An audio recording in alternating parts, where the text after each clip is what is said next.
Welcome to Knossos, traveler, where the Minotaur once prowled.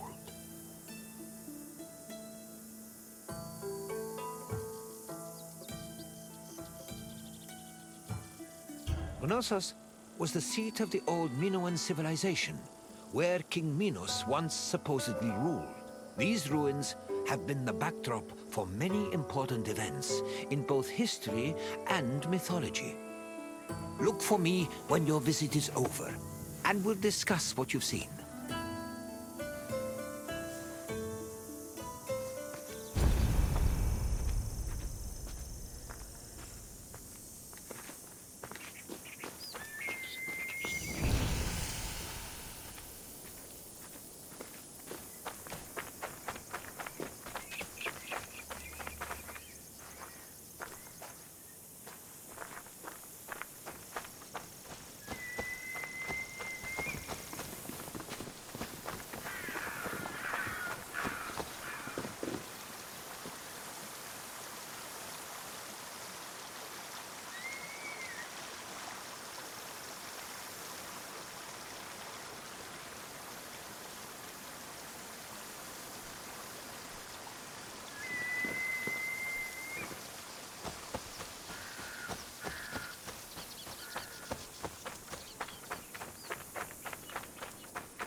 The island of Crete was first settled around 8000 BCE. Over time, significant towns and maritime trade began to develop.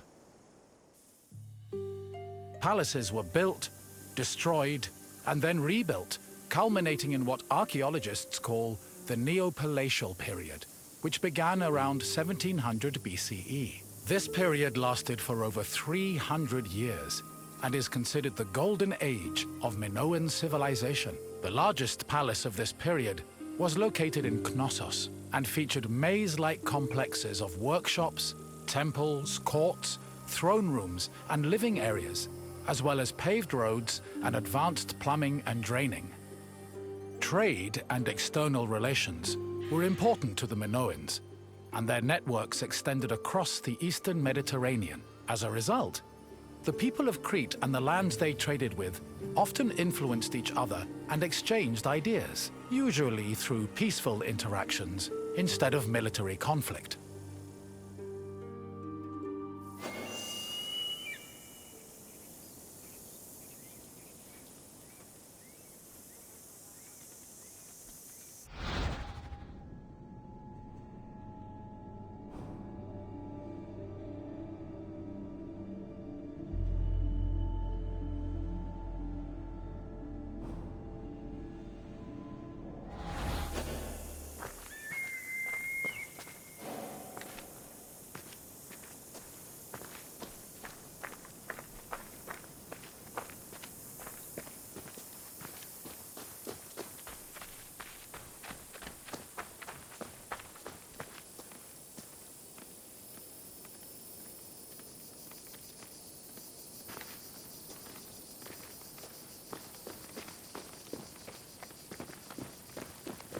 The settlement of Knossos was established as early as the 7th millennium BCE. Today, one of the site's most notable landmarks is the palace ruins, located on the Kafala hill.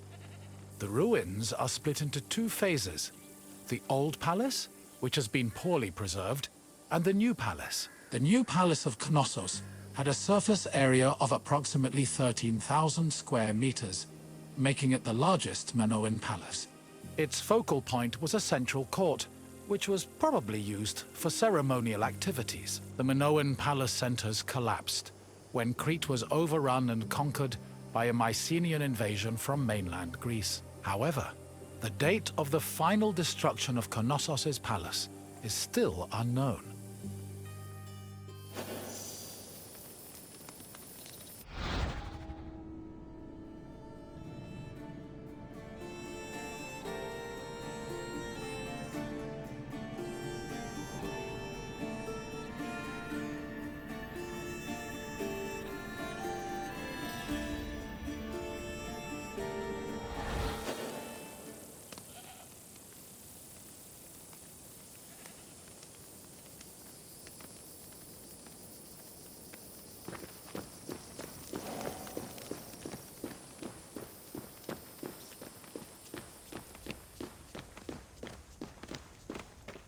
During the New Palace phase, the ground floor was dedicated to economic activities and contained large storage rooms. The residential quarters, which notably had toilets, were located southeast of the central court, at the foot of the grand staircase.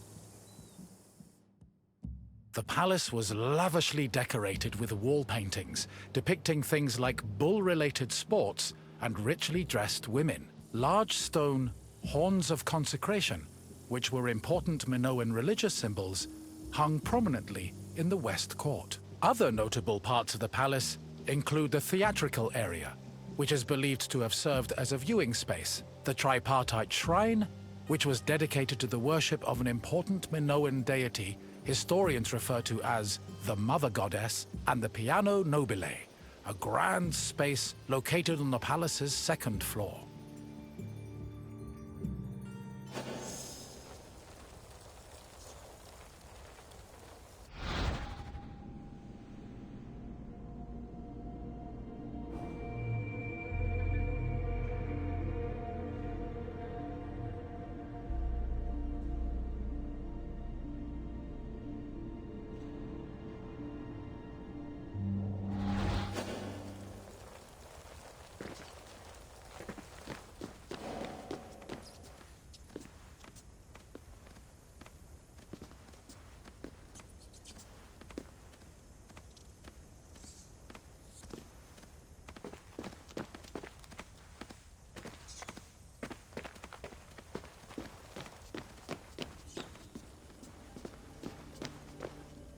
During his trips to Crete, archaeologist Arthur John Evans discovered several ancient tablets. They eventually led him to define the forms of Minoan writing known as Linear A and Linear B. The Minoans used these forms of writing for recording many things, including business transactions. For example, one clay tablet discovered at the Palace of Knossos was inscribed in Linear B script. The tablet detailed the transfer of coriander, often used in the perfume industry, between a man named Kyprios and another person named Twinon. The deciphering of tablets such as these has given historians great insight into many aspects of Minoan culture and society.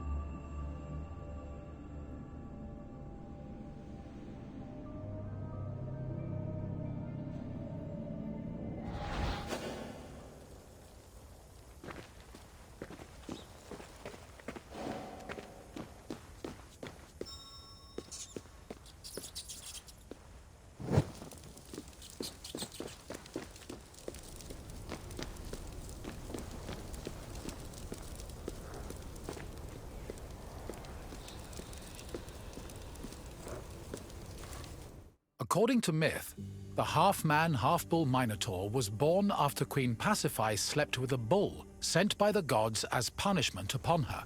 This embarrassed King Minos, but he could not bring himself to kill the Minotaur. Instead, he hid the monster in a labyrinth constructed by Daidalos.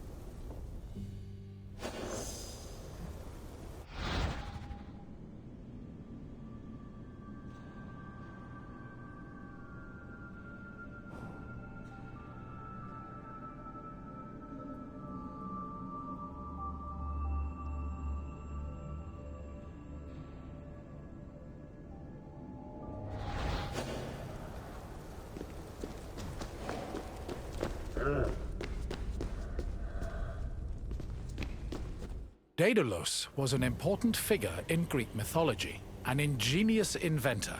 He once became so jealous of his similarly clever nephew that he threw him from the top of the Athenian Acropolis. As a consequence, Daidalos was banished from Athens, though this did not prevent him from being able to get work. In Crete, he was hired by Queen Pasiphae to construct an artificial cowsuit that would allow her to seduce a bull she was particularly taken with due to a curse from the gods. Daidalos complied, and his invention helped facilitate the birth of the Minotaur. Afterwards, Minos conscripted Daidalos to build the labyrinth, presumably as penance for his role in creating the Minotaur. But perhaps the most well-known story about Daidalos involves his son, Icaros, who used wings built by his father and flew too close to the sun, thus plummeting into the sea.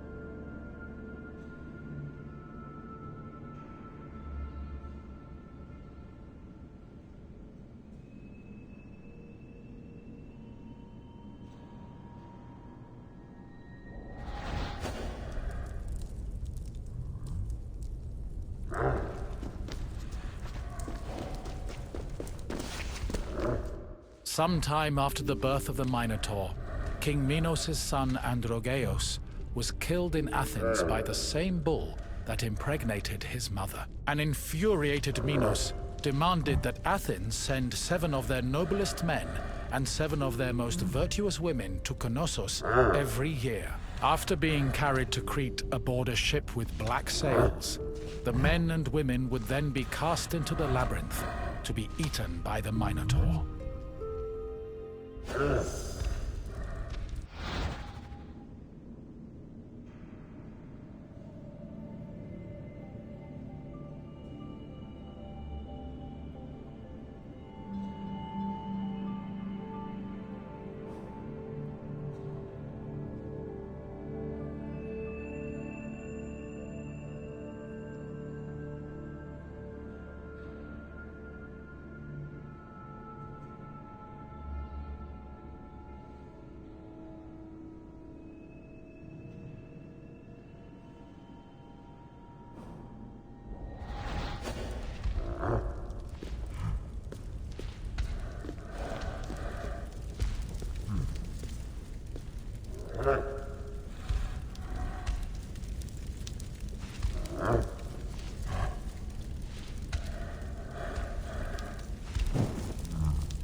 One of the Athenian youths chosen to be imprisoned in the labyrinth, Theseus, had enough of the morbid ritual. Before leaving Athens, he proclaimed he would kill the Minotaur, then return to his city on a ship flying white sails.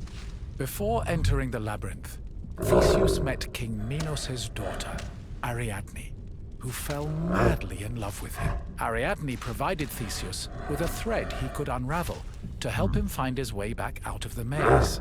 Armed with this thread, Theseus entered the labyrinth, killed the Minotaur, escaped the maze, and set sail for Athens with Ariadne by his side.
I see you found your way through the maze of ruins.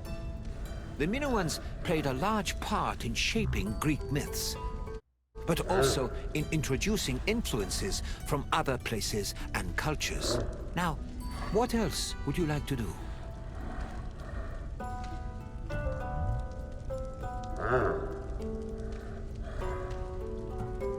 Looking for something more lively than ruins? Then let's see what else we can find.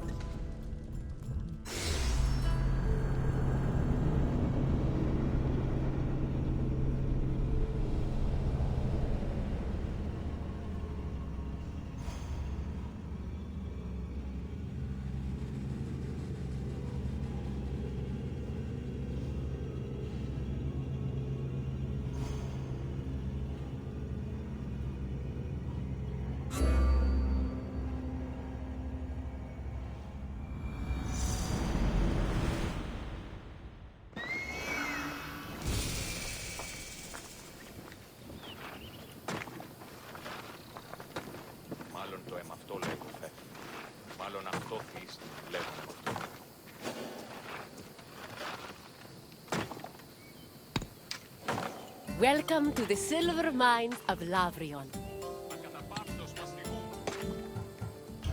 The Laurion silver mines were discovered between Thorikos and Cape Sunion, near Athens. They were rich in the mineral galena and provided Athens with much of the silver necessary to mint its currency. Because of this, the mines were invaluable to the city, and the resources they provided helped turn Athens into one of the most powerful states in Greece. We will meet again after you've seen what the mines have to offer. Farewell for now, wanderer.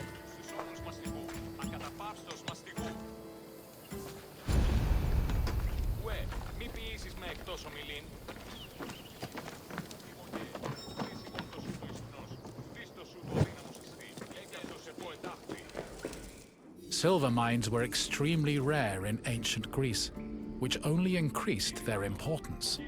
Athens started exploiting the Laurion silver mines at the end of the 6th century BCE and used its metal to produce its currency. Production at the mines exploded around 485 BCE when an especially rich vein was discovered. The mine's abundant silver made Athens one of the wealthiest cities in Greece. They also provided the resources necessary to build a fleet large enough to defeat the Persians at the Battle of Salamis. In short, the Laurion mines played an integral part in the emergence of Athens as a Greek superpower.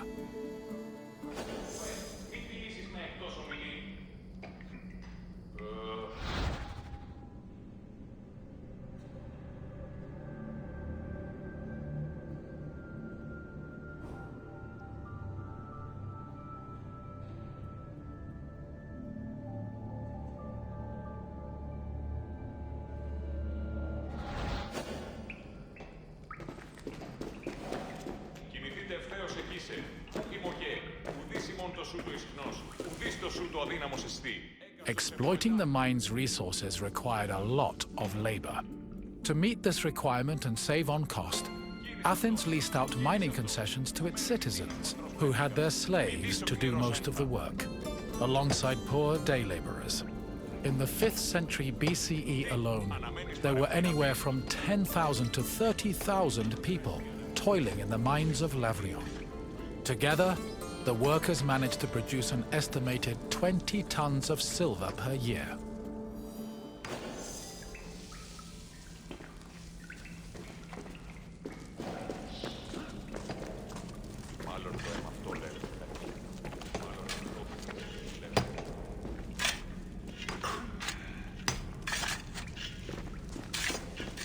Mining in Laurion was a two-step process. First, the ore was extracted, and then it was refined. It took about 16 kilograms of raw ore to produce a single pure silver drachma of about 4 grams. Recovered artifacts from the mines provide some insight into the specifics of the mining process. Galleries were dug to follow the veins of ore. They were small and did not offer much space for the workers. They were also hand-cut, and it's believed that it took whole days to dig only a few centimeters. Once the galleries finally reached the veins, the ore was extracted and then crushed on mortar stone to prepare it for washing.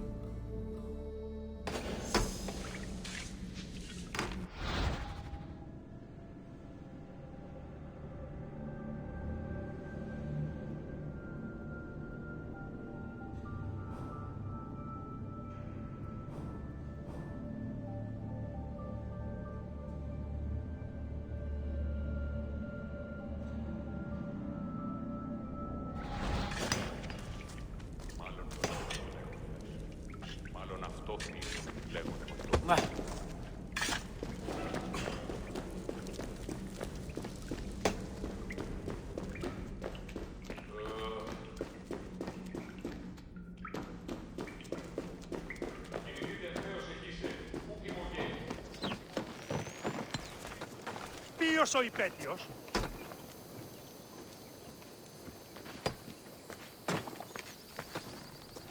Τι συνέβη μόλις? Μάλλον αυτό θύστημη, λέγονε με αυτό.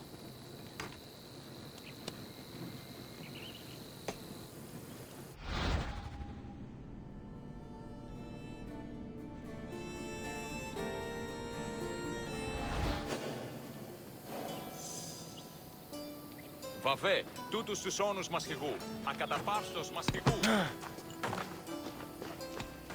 Ουε, μη ποιήσεις με εκτός ομιλήν.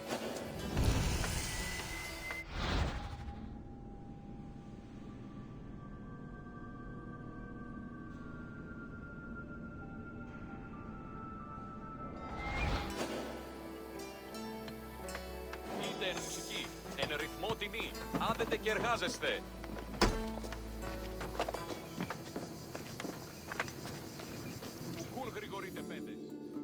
Mine workers used washeries to help clean rock from the ore.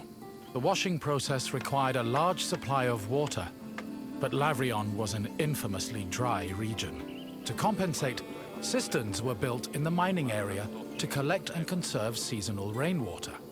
Once enough water had accumulated, workers poured it into wooden troughs containing rock and ore. The water's flow separated the lighter grains of rock from the heavier ore, which was caught in depressions at the bottom of the trough. The newly cleaned ore was collected for refinement, and the water was redirected back into a tank to be reused later.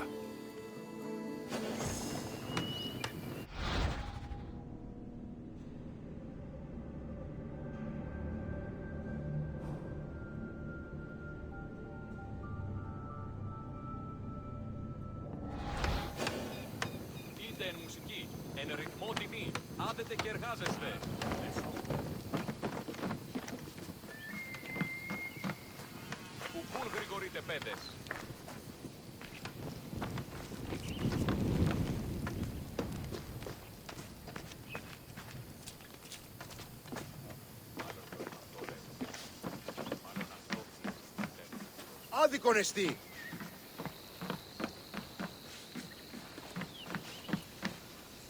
Once the ore was clean and dry, it was ready for smelting. Its purpose was to isolate the silver in the ore. To do this, the ore was placed in a conical furnace filled with combustible charcoal. Bellows pumped air into the furnace to control the temperature. Inside, the ore burned, emitting a toxic smoke that was evacuated through a chimney. Eventually, the silver alloy was separated from the slag and collected for the last step in the refinement process, cupellation. Cupellation removed any leftover lead from the silver. The smelted alloy was placed in a cupel, an absorbent bowl made of bone ashes. It was then put in a furnace, where it absorbed the lead and left only silver behind.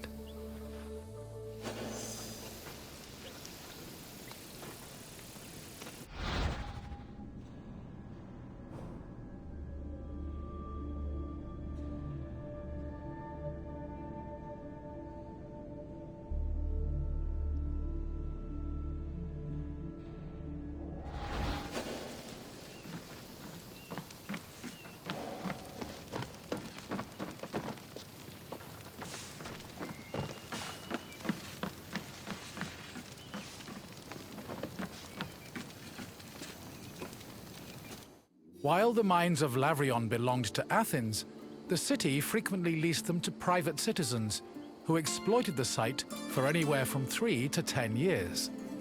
These citizens enlisted slaves and poor day laborers to carry out most of the work. The workers had a very low life expectancy, about 3 to 5 years, due to the hazardous working conditions. The dangers they faced included toxic lead vapor in the air and lung-choking dust in the galleries.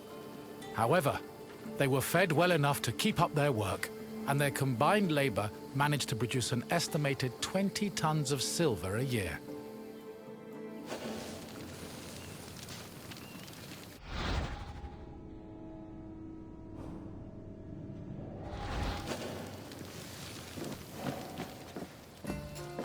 I hope you enjoyed your trip through the mines. We talk so much of Athens' glory, but we often forget the city's power was due to tremendous amounts of work. Work that often had a great human cost. What else would you like to do? Of course! Please follow me!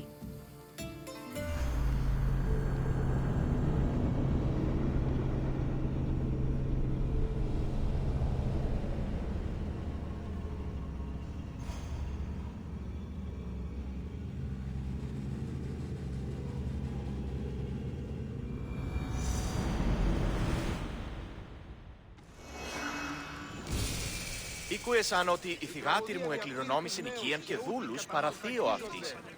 Πώς ήθιστε τα πρικόα έσονται. Welcome, visitor, to where Spartan boys become Spartan men. My name is Leonidas. I am a king of Sparta. But do not think me some idle aristocrat softened by luxury. When Spartans go to war, I stand alongside them, shield to shield. And my spear tastes the same blood as those of my men. The Agogi was Sparta's strict education system.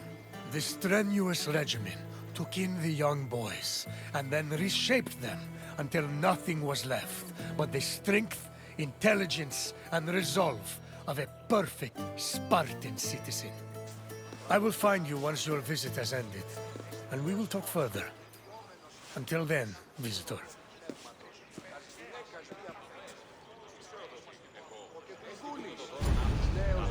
διδάσκεστε τα επιμηχανήματα αυτής, η ναή θυσία αναγνωρίζει ταύτο και τους σόφρονας πολίτας διεπικαιάζει τους θεούς. Θεοκλητός ούτως ώστε η πατήρ της προϋποπτεύει μη ο αρχιγεννήσιος ανατραφίζει γίνει τραγωνοποιός.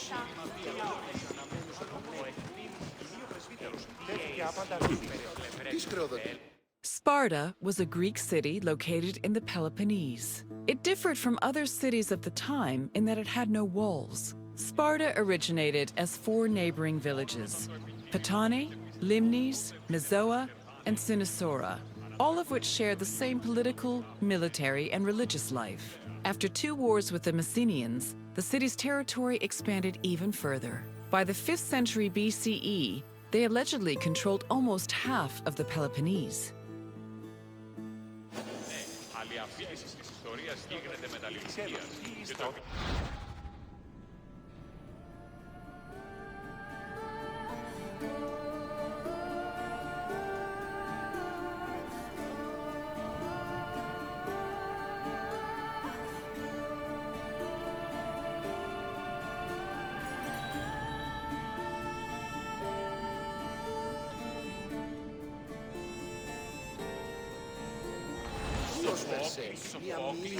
Άγιε και φέρε πλειάδα χορευτών και παράστοιχη ενημήν μετασμάτων. Καλόν ανή ορκιστρικών μικρών συνοδείας χάρη. Μόνον όταν το επιχείρημα δομείται πιστικών, τότε δίνεται αν κερδάνε εν ζήτημα. Ανατρέχομεν εις τους τραγικούς της δομής ταύτης ένεκεν, μάλλον η Σοφοκλέα. Χρώμεθα το παραδείγματι των έργων αυτού, ή να αντιβάλλουμε σπουδαίων γενέστε εις την άσυλλογισμών, αλλά ότι στέμιτος ναός, ουκ εστί πανίχ.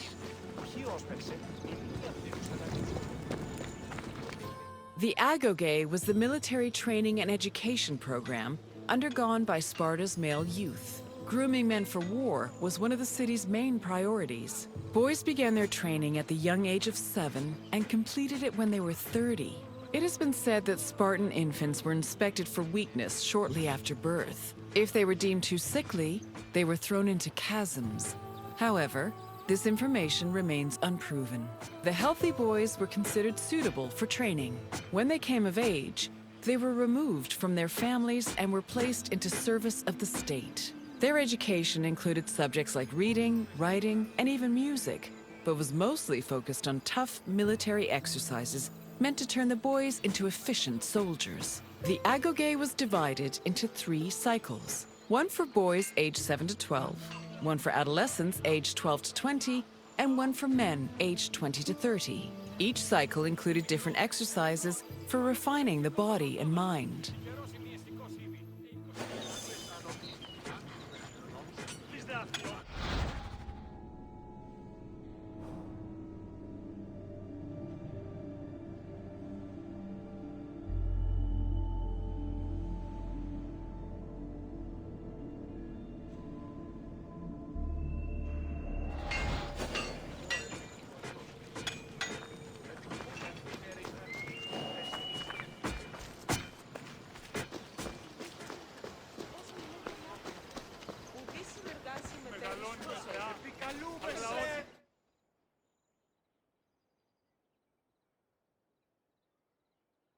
Sparta played a large role in defeating the Persians during the Greco-Persian Wars in the 5th century BCE. They held their king Leonidas' glorious death at the Battle of Thermopylae in particularly high esteem. Because Leonidas was killed in battle, Sparta believed he died a good death and showed incredible bravery, qualities to be held as a model for all Spartans. This idealized bravery was embedded in the city's collective memory and was the main quality people strove for in the agoge.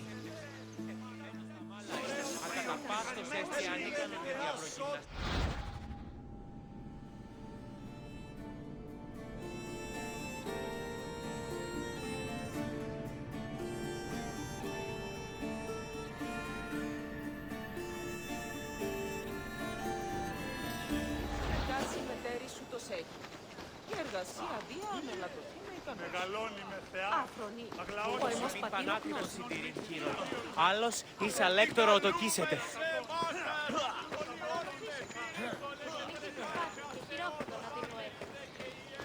Σου θυμάσαι να προτίμησε εναντί της Μητρός.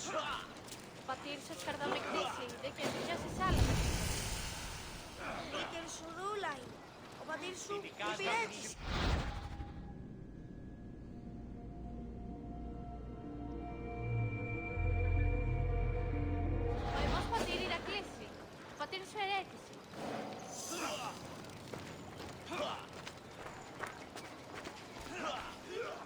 The first cycle of the agoge focused on boys aged 7 to 12. Each of the boys had shaved heads and wore light clothing. They walked everywhere barefoot, swam the Eurotas River all year long, slept on reeds, and participated in cult rituals for Artemis or Thea. The boys were grouped into herds, or agoli, and were supervised by older adolescents. Once they reached the age of 12, they entered the second cycle of the agoge, which aimed to integrate them into the society of citizen soldiers.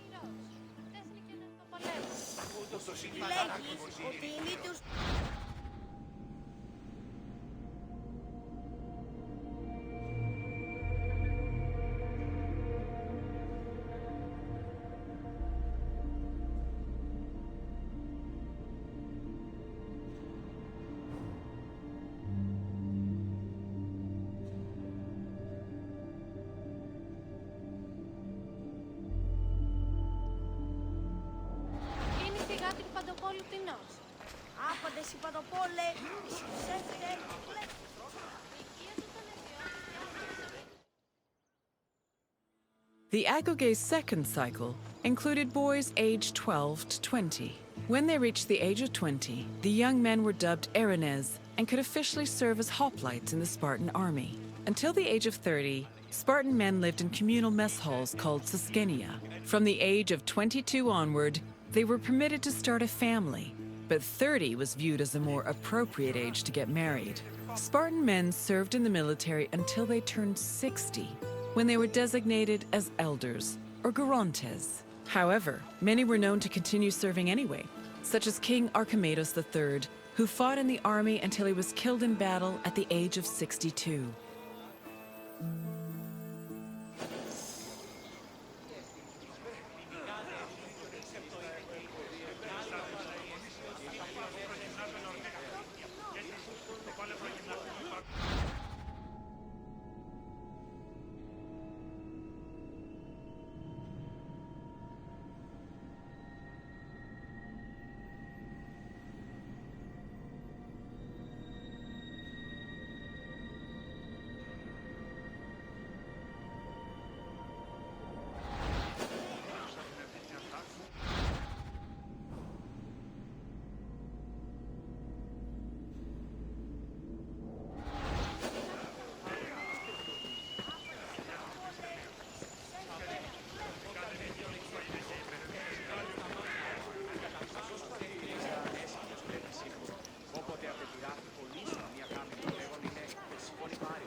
Ο εμός αδελφός λέγει κοσμήματα δυνάμενος φέρειν στο άρτιον πλοίεν.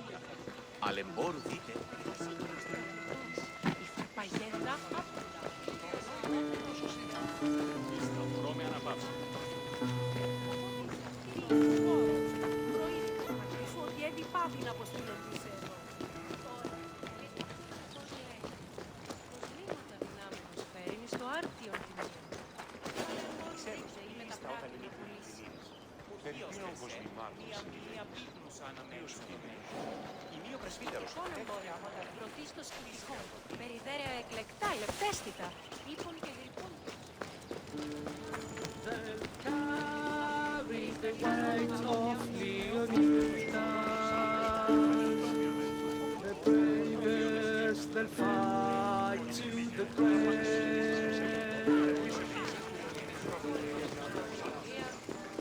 Ναι, ασχολίαν την ΑΒΒ.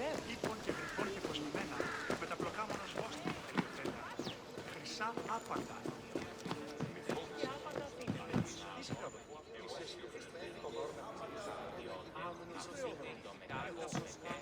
All adult male Spartans participated in communal meals called Syssitia. The attending Spartans contributed different kinds of food on a monthly basis, in addition to a small sum of money to pay for meat. Each man was entitled to one portion of a meal, with the exception of the kings, who received 2 portions. Syssitia attendance was mandatory for every Spartan fortunate enough to be part of the group. The meals had great political significance. According to Xenophon and Plutarch, the Syssitia was designed to foster a sense of equality between citizens. It also demonstrated the self-restraint and moderation of Spartan society. But in reality, the Syssitia only increased the differentiation between the rich and the poor. Those who could not afford to contribute to the communal food not only missed their meals, but also lost their right of citizenship. Νήπιον σιή.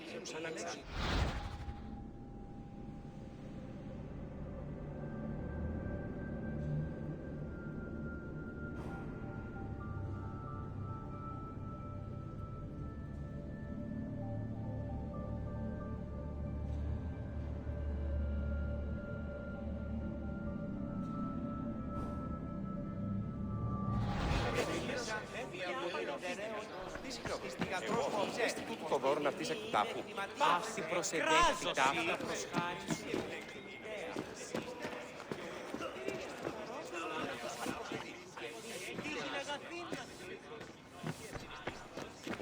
Δυσπετώ το βίο. Λέγω αυτό ευρέ την ασχολία. Ναι, ασχολίαν την βεβαίως. Η τραγωδία κινείται μεταξύ 3 βαθμίδων.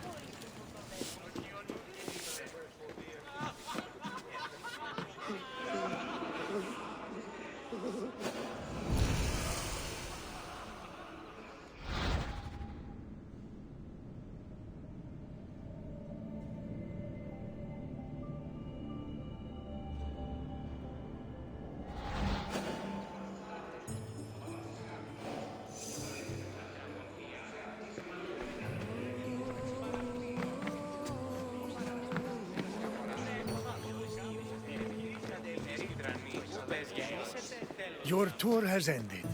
As you have seen, the Agogi was not for the weak or faint of heart. But it did its job in producing skilled warriors and shrewd citizens. What else would you like to do?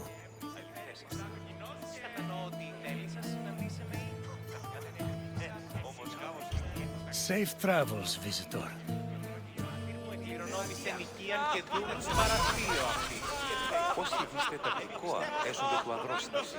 Επιθυμούμε